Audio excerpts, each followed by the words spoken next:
being asked when you were growing up, what do you want to do with your life? What do you want to be when you grow up? I remember that question. I think I was asked it so many times I can't even count. And I had so many answers that I can't even count. But I remember the big ones, and maybe some of you had these answers too.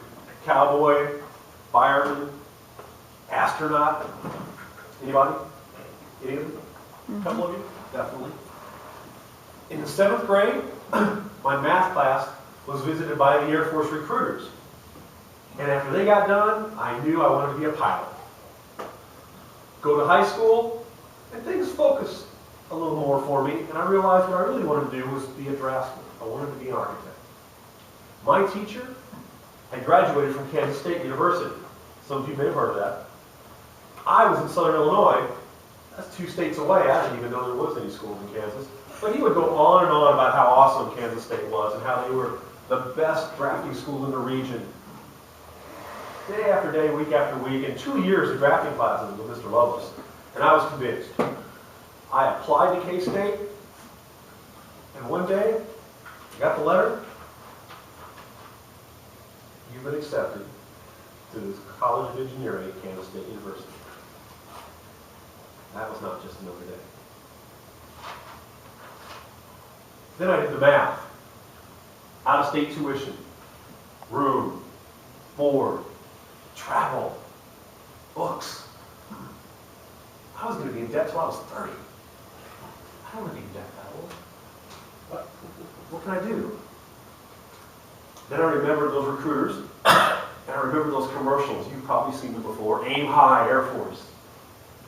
Those fast planes, those cool pilots, and they pay for your college tuition.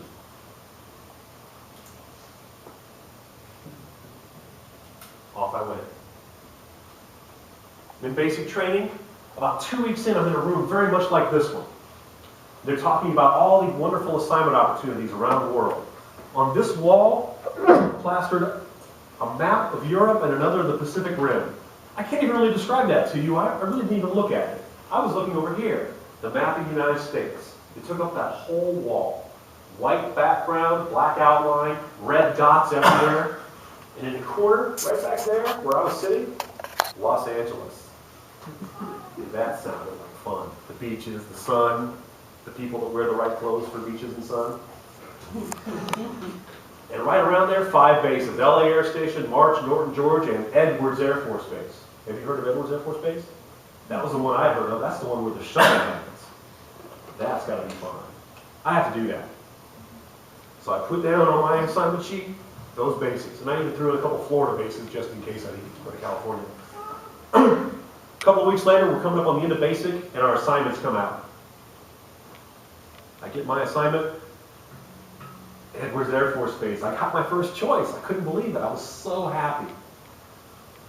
This was going to be awesome. This was not just another day. A few weeks later, I finished technical training, and I arrive at LAX, Los Angeles International Airport. I meet my sponsor, a guy not much different than me. His name was Scott, about my height and build, just had red hair. Really good guy, about 20 years old, so he knew what was going on. We got in his car, and started heading towards Edwards. And we're talking, and it's been about 10, 15 minutes, and I'm thinking to myself, are we there yet? So I asked Scott, I said, how much longer till we get there? Scott looks at me and he says, it's about a 2-hour drive. I remember that map, and those dots were this far apart from LA. I said, 2 hours? He said, yeah, there's no traffic. You came in at a good time. I said, 2 hours and there's no traffic.